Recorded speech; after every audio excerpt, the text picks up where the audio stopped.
I love this word, disrobing. Whether you take your clothes off in a sexy, flirtatious way, an in your face way, or shyly, whether it's for your eyes only or for someone else's, disrobing is sensuous in nature and a way of letting yourself be seen. In this culture, body shaming is rampant amongst women, so being physically seen can be scary as you wait, expecting to be judged and found somehow lacking. Not only can you disrobe by taking off your clothes, you can also disrobe emotionally.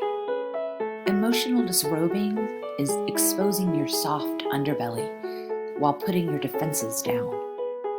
Some say this is even more vulnerable than taking off one's clothes, as who you are is made visible. Even if you are in an intimate relationship, how visible do you let yourself be? Lately, a number of women have asked me about relationships, their libido, and intimacy. More specifically, they're interested in how they can increase their sexual desire and sometimes their partners as well.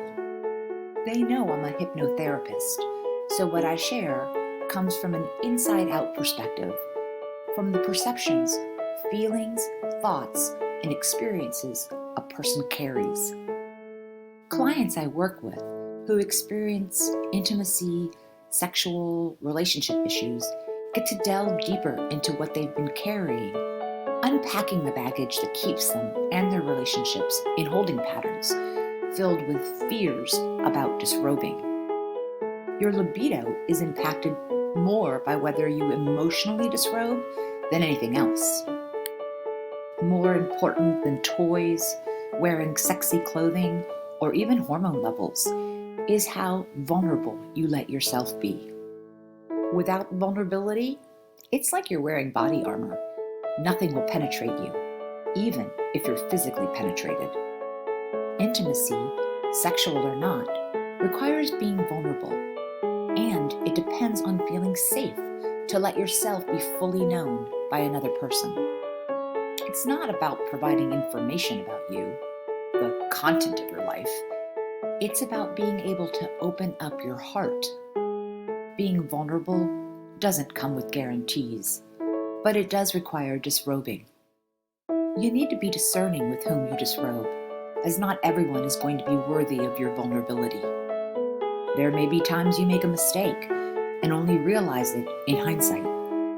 Shaming yourself for any mistake is a mistake, and is a reason people use hypnotherapy. What do deeper conversations reveal? Some of the women I speak to share what they were taught about sex and what it means to be a good girl or a bad one. Midlife women may find themselves facing ageism as well as sexism as they explore their sexuality and desires. There are times I hear stories of abuse, unspoken and spoken promises broken, and repeated disappointments. All of these impact disrobing. What many don't put together is that these experiences and perceptions need to be addressed first, way before exploring external means of increasing sexual desire. First, you need to see if you're wearing body armor.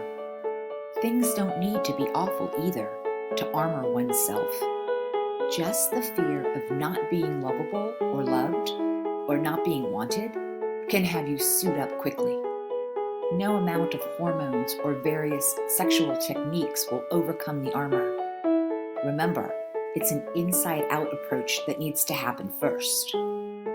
If you struggle with any of these issues and want a personal conversation, you can arrange your discovery session using the link below. Here's to Aphrodite Rising.